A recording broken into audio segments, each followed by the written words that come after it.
एक छोटे से गांव के किनारे पर सदियों पुराना एक विशाल पीपल का पेड़ खड़ा था।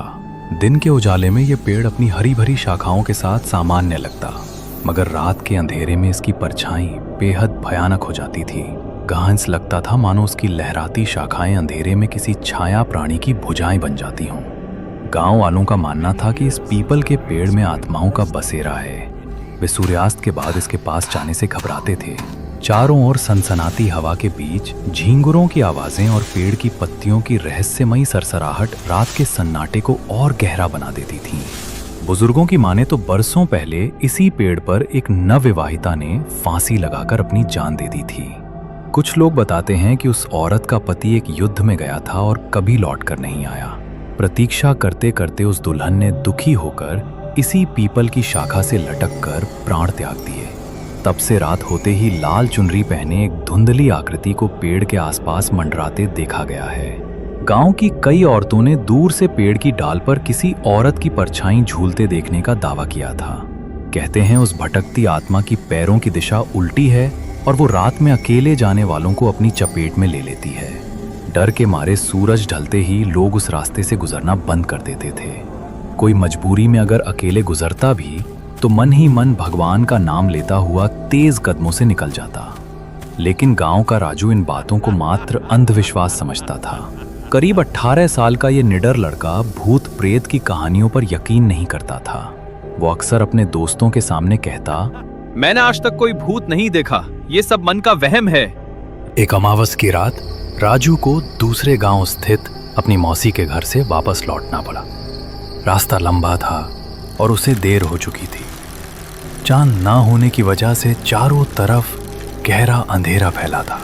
राजू साइकिल पर सवार होकर सुनसान रास्ते से गुजर रहा था, जिस रास्ते पर आगे चलकर वही भूत वाला पीपल का पेड़ आने वाला था। जैसे जैसे वो पेड़ के नजदीक आता गया, हवा ठंडी और भारी महसूस होने लगी। अचानक उसकी साइकिल की चेन अजीब ढंग से अटक कर रुक गई। राजू ने घबराकर साइकिल रोकी और चेन ठीक करने के लिए उतरा। आसपास गहरा सन्नाटा था, सिर्फ पत्तों की मंद सरसराहट सुनाई दे रही थी। तभी उसे लगा जैसे किसी ने धीरे से उसका नाम पुकारा, राजू। एक धीमी फुसफुसाती हुई आवाज मानो हवा के साथ आई। राजू चौकन्ना होकर इधर उधर देखने लगा, मगर दूर दूर तक कोई नजर नहीं आया। उसकी गर्दन के रोए खड़े हो गए। उसने सोचा शायद कानों का धोखा होगा और फिर से साइकिल ठीक करने में लग गया। कुछ पल बाद फिर से वही सरसराती फुसफुसाहट सुनाई दी, इस बार थोड़ा स्पष्ट, राजू। अब राजू का दिल जोर जोर से धड़कने लगा। उसने कांपते हाथों से टॉर्च चलाकर पेड़ के आसपास रोशनी डाली। टॉर्च की पीली रोशनी में पेड़ की मोटी ऊबड़ खाबड़ तने पर कुछ निशान चमके, मानो नाखूनों से खरोंचा गया हो। एक पल को उसे लगा जैसे तने के पीछे कोई सफेद साया तेजी से छिप गया। उसे यकीन नहीं हुआ, क्या सचमुच किसी को अभी उसने पेड़ के तने से झांकते देखा था? अंधेरे में आंखों का धोखा भी तो हो सकता है। दिल को समझाकर उसने फिर साइकिल उठानी चाहिए, लेकिन अचानक पेड़ की सबसे ऊपर वाली डाल जोर से हिली, जैसे किसी ने झूला झुलाया हो। राजू ने सिर उठाकर पेड़ की ओर देखा। घने पत्तों के बीच अंधेरे में उसे ऊपर कोई हलचल सी दिखी। टॉर्च की रोशनी उस ओर घुमाई तो दिल दहल गया। एक औरत जैसी कोई आकृति डाल पर बैठी हुई थी। लंबी सफेद साड़ी या शायद लाल चुन्नट वाला लहंगा जैसा लिबास, बिखरे हुए लंबे बाल।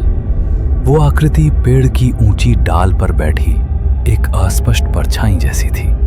अचानक वो परछाई हल्के से हिली और उसके मुख से एक धीमी सर्द हंसी गूंज उठी। राजू के पैर जैसे जमीन से चिपक गए। टॉर्च हाथ से छूट कर गिर गई और रोशनी बुझ गई। अंधेरे में अब सिर्फ पेड़ की पत्तियों की आवाज और उस रहस्यमयी साया औरत की हल्की सिसकियां सुनाई पड़ रही थीं। राजू ने हिम्मत जुटाकर भगवान का नाम लिया और एक कदम पीछे हटाया। तभी पेड़ के नीचे सूखे पत्तों पर किसी के कूदने की आहट हुई। वो साया पेड़ से कूदकर नीचे आ चुका था। अब राजू के सामने सड़क पर कुछ फीट दूरी पर एक स्त्री खड़ी थी। अंधेरे में भी उसकी आंखें अजीब चमकती हुई दिखाई दे रही थीं। राजू ने ध्यान से देखा तो उसके रोंगटे खड़े हो गए। उस औरत के पैर जमीन पर उल्टे में मुड़े हुए थे। उधर रात भर राजू घर नहीं पहुंचा तो सुबह होते होते परिवार वाले बेचैन हो उठे। कुछ पड़ोसी हिम्मत करके उसे ढूंढने निकले। सूरज निकलने पर राजू बेहोशी की हालत में उसी पेड़ के पास पड़ा मिला। घर वालों ने उसे उठाकर घर पहुंचाया। राजू की सांस तो चल रही थी, लेकिन वो बेहद थका और सहमा हुआ लग रहा था।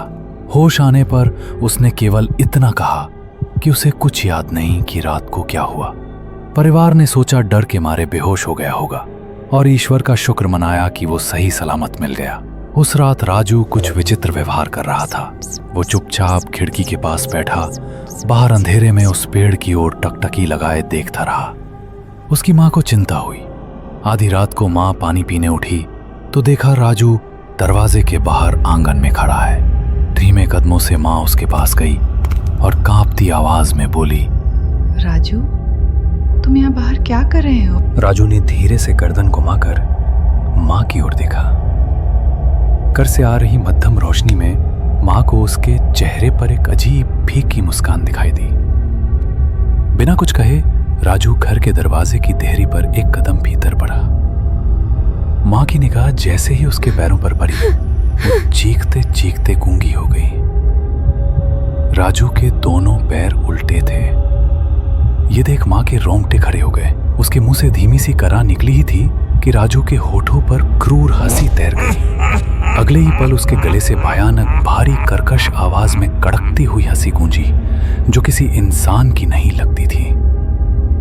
माँ को समझते देर न लगी कि जो सामने खड़ा है वो उसका बेटा नहीं बल्कि कोई भटकती आत्मा है जिसने राजू के शरीर को अपना बना लिया है।